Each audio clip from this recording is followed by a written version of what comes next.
La récente publication d'une biographie de Georges Bernanos par Philippe Dufay aux éditions Perrin me donne l'occasion de vous parler d'un de mes écrivains préférés, et c'est avec beaucoup de joie. Bernanos a laissé une trace indélébile dans la littérature du XXe siècle, mais également dans l'histoire du catholicisme français. Bernanos est royaliste et Bernanos est catholique, et il restera royaliste et catholique toute sa vie.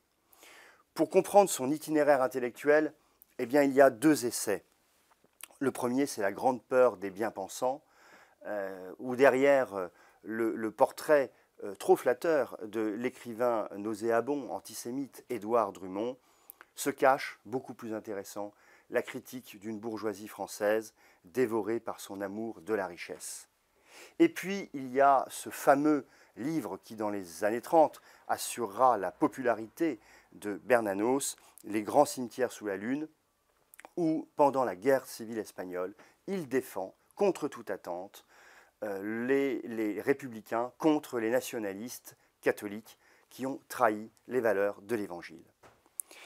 On retrouve toute cette passion bernanosienne, toutes ces tensions de Bernanos dans son œuvre littéraire, dans son œuvre romanesque. On ne peut pas tout citer, mais comment ne pas commencer par le commencement, son premier roman, Sous le soleil de Satan, qui dans les années 20 est un ovni dans la littérature.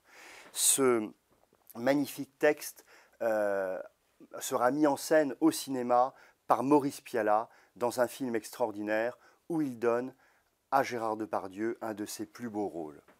Et puis il y a aussi bien sûr Le journal d'un curé de campagne, texte intimiste absolument éblouissant qui va également être mis en scène au cinéma par l'immense Robert Bresson.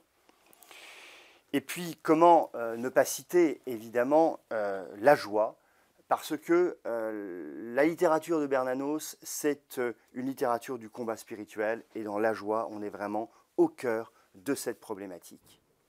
Et enfin, je voudrais finir dans l'œuvre romanesque par La nouvelle histoire du Mouchette, qui illustre combien, pour Bernanos, il y a une spiritualité de l'agonie, une spiritualité du Christ en croix, et ce texte incandescent nous le livre de manière absolument prodigieuse. Alors, par où commencer pour lire Bernanos, pour ceux qui peut-être ont la chance de ne pas l'avoir encore rencontré? Eh bien, je dirais peut-être par un de ses ouvrages les plus accessibles, qui est une pièce de théâtre, Le dialogue des Carmélites, là aussi célébrissime, et là aussi mis en scène par Pierre Cardinal.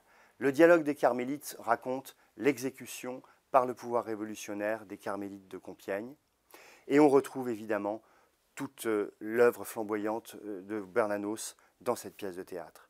Alors, que peuvent trouver aujourd'hui les jeunes chez Bernanos? Eh bien, ils peuvent trouver sa résistance inlassable à l'oppression, ils peuvent trouver son amour de la France, son amour de l'Église, et peut-être, comme naguère en 1950 le faisait Roger Nimier, pourront-ils à leur tour élire Georges Bernanos comme leur capitaine.